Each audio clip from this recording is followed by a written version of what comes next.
నమస్తే, welcome to I dream. ఈరోజు మనం జహీరాబాద్లోని హెర్బల్ వ్యాలీలో ఉన్నాం. ఇక్కడ వచ్చేసి భూమి మీద ఉండేటటువంటి ప్రతి మొక్కలోనూ ఏదో ఒక ఔషధ గుణం ఉంది అని అంటూ ఉంటారు మన ట్రెడిషనల్ హీలర్ అలాగే హెర్బలిస్ట్ ఆంజనేయ రాజు గారు. మరి ఈరోజు ఇక్కడ మనకు చాలా మొక్కలు ఉన్నాయి, చాలా పళ్ళ తోటలు ఉన్నాయి. అయితే ప్రతి దాంట్లోనూ ఒక ఔషధం అనేది ఉన్నది అనేసి అంటున్నారు.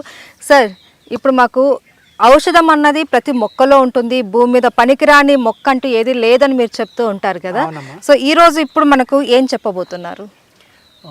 ఇక్కడే చూడండి అమ్మా, ఇప్పుడే మనం క్రితం వీడియోలో మనం టచ్ మీ నాట్ అంటే నిద్రగన్ని గురించి మాట్లాడుకున్నామా. అది ఉంది కదా భూమి మీద, దాని పక్కనే అదిగో చూడండి అమ్మా, అక్కడ పుదీనా ఉంది. ఇది ఇక్కడ నేచురల్ గా ఉన్నదేనమ్మా, మేము పట్టుకొచ్చి పాతింది కాదు. ఇక్కడ తోటలో ఉండేది అక్కడక్కడ, దాన్ని పట్టుకొచ్చి ఇక్కడ వాటర్ ఉందని ఇక్కడ వేసారమ్మా. ఇది హైబ్రిడ్ కాదమ్మా, లేకపోతే మోడిఫైడ్ కాదు, ఇది నేచురల్ గా ఇక్కడ వచ్చింది అనమాట. ఇది అడవిలో వచ్చింది. ఇది దీని స్మెల్ చూసారా, కోస్తేనే ఈ ఏరియా చాలా బాగుంది. అవును, దీనికి చాలా ఎక్కువ స్మెల్ వస్తుందమ్మా. అలాగే కాకపోతే ఏంటంటే ఇప్పుడు దీని నుంచి ఆయిల్ తీసి ఆయిల్ని ఒక 10 లక్షలు 10,000 అలా కిలో అమ్ముతున్నారమ్మా. పుదీనా ఆయిల్ మింట్ ఆయిల్ 10,000. కానీ అది ఆయిల్ పెంచడం కోసం, ఆయిల్ దిగుబడి పెంచడం కోసం హైబ్రిడ్ వెరైటీస్ని తీసుకొచ్చి దాని నుంచి ఆయిల్ తీస్తున్నారు, మింట్ ఆయిల్. ఇందులో ఆయిల్ పర్సెంటేజ్ తక్కువ వచ్చినా కానమ్మా ఔషధ గుణాలు, ఇది నాటు వెరైటీ కాబట్టి, నేచర్ వెరైటీ కాబట్టి ఇందులోనే ఎక్కువ ఉంటుందని నేను అనుకుంటానమ్మా. సార్, ఆయిల్ రూపంలోనే కాకుండా మనకు పుదీనా అన్నది ఫస్ట్ నుంచి కూడా చెప్పేవాళ్ళు. మనం కూరల్లో కూడా ఎక్కువ వాడుతూ ఉంటాం పుదీనా. ఎందుకనంటే దీంట్లో మంచి ఔషధాలు ఉంటాయి. మెయిన్ మనకి గట్ కి సంబంధించి కూడా ఇది చాలా బాగా పనిచేస్తుంది అంటూ ఉంటారు. బాగా చెప్పారమ్మా. గట్కి ఇది ఒక అద్భుతమైన ఔషధం. ఎవరికైతే ఇండైజేషన్ ఉందో, అజీర్తి ఉందో వాళ్ళు దీన్ని కొంచెం ఉప్పు మిరియాలు వేసుకున్నమ్మా, దీన్ని నూరుకుని మీరు తాలింపు కూడా పెట్టుకోవచ్చు. చింతపండు అది కావాలంటే చింతపండు వేసుకోవచ్చు అందులో. మీరు దీన్ని పచ్చడిగా కూడా తినచ్చు, చాలా రుచికరంగా. అజీర్ణం అనేది పూర్తిగా తగ్గిపోతుందమ్మా.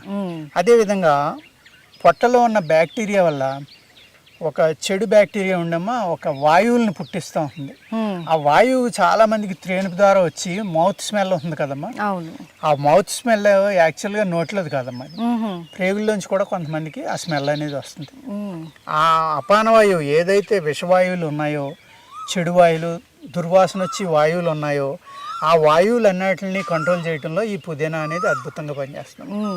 సో మనం దీన్ని కొంతమంది సార్ ఆకు కూడా తింటూ ఉంటారు కదా. ఇప్పుడు మనం ఇప్పుడు దీన్ని కూడా ఈ చిగురు తీసుకుని కూడా మనం తినొచ్చమ్మా. ఇది సో దీన్ని ఇంకా మనం ఏ విధంగా వాడుకుంటారంటే, కొందరు బట్టలు ఉన్నాయి కదమ్మా, అవును, దీన్ని ఎండబెట్టి మీరు బట్టల్లో పెట్టుకుంటే పురుగులు పట్టవమ్మా. ఓకే, చాలా మంది ఏవేవో కెమికల్ బాల్స్ అలాంటివి వేస్తూ ఉంటారు అందులో. సో అక్కడ అలా లేకుండా న్యాచురల్ గా దీని స్మెల్ కూడా బాగుంటుంది సార్. దీన్ని నీడని ఆరబెట్టుకుని కూడా మీరు బట్టల్లో పెట్టుకోవచ్చమ్మా. అదే విధంగా దీన్ని పెరుగులో వేస్తే మీకు పెరుగు పులకుండా ఉంటుందమ్మా. పెరుగు సమ్మర్ లో బాగా త్వరగా పులిసిపోతూ ఉంటుంది, పులిసిపోయి పాడైపోతుంది కదా. పూర్వం ఏం చేసేవారంటే, ఇప్పుడు ఫ్రిడ్జ్ లో వచ్చినాయి కాబట్టి అన్ని ఫ్రిడ్జ్ లో పెడుతున్నాం అమ్మా. ఇటువంటి వాటినే ఔషధ గుణాలు ఉంటాయి, ప్లస్ మనకి ఉపయోగపడతాయి. రెండు రకాలుగా దీన్ని వాడుకునేవారు.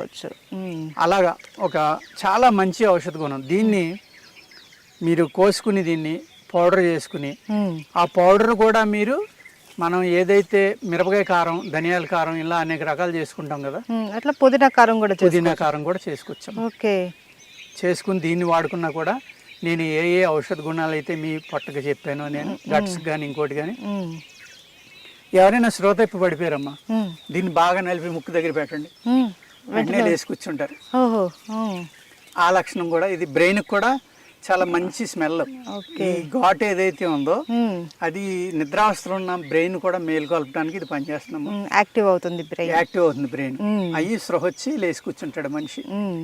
ఇలాగ అనేక రకాల అద్భుత గుణాలు ప్రతి మూలికలోనే ఉంటాయమ్మా. సార్, అయితే ఈ పుదీనాను మనము ఎందులో అయినా ఎలాగైనా తీసుకోవచ్చా, లేకపోతే దీన్ని వేరే విధంగా ఇప్పుడు ఈ మధ్య చూస్తున్నాం మనము కొన్ని కూల్ డ్రింక్స్ లో వాటిల్లో కూడా వీటిని వాడుతూ ఉన్నారు, సోడాల్లో వాడుతున్నారమ్మా, కూల్ డ్రింక్ లో వాడుతున్నారు. సో అలా వాడచ్చా సార్? అనేక రకాలుగా మీరు వాడుకోండి. ఎలా వాడుకున్నా ఇదేమి టాక్సిన్ కాదమ్మా. ఇది ప్రమాదకరమైన మూలిక కాదు. దీన్ని శుద్ధి చేయవలసిన అవసరం లేదు.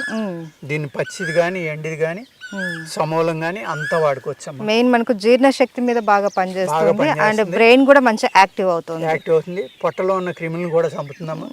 ఏదైతే పిల్లలకి మీరు పిల్లలకి ఒకటేనమ్మా, పిల్లల పొట్టలో కనుక క్రిములు ఉన్నాయి అంటే వాళ్ళు నిద్రపోయినప్పుడు సొల్లు కారుతుందమ్మా, సొంగ అంటాం కదా, నోటి నుంచి పక్కకు కారుతుంది. అవును, పెద్దవాళ్ళకి కారినా కూడా వాళ్ళ పొట్టలో నులిపురుగులు ఉన్నట్టమ్మా, పిల్లలకి కారినా నులిపురుగులు ఉన్నట్టు. ఆ నులిపురుగులను చంపుకోవడానికి ఇది బ్రహ్మాండంగా పనిచేస్తుంది.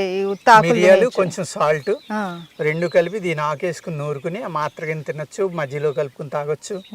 ఆ విధంగా చేస్తే చెడు బ్యాక్టీరియా అనేది పోతుంది, నులిపురుగులు కూడా నోట్లో కానీ ఎక్కడ ఉండలేదమ్మా. నోటి దుర్వాసన కూడా ఇది నోట్లో పెట్టుకుంటే తగ్గుతుంది.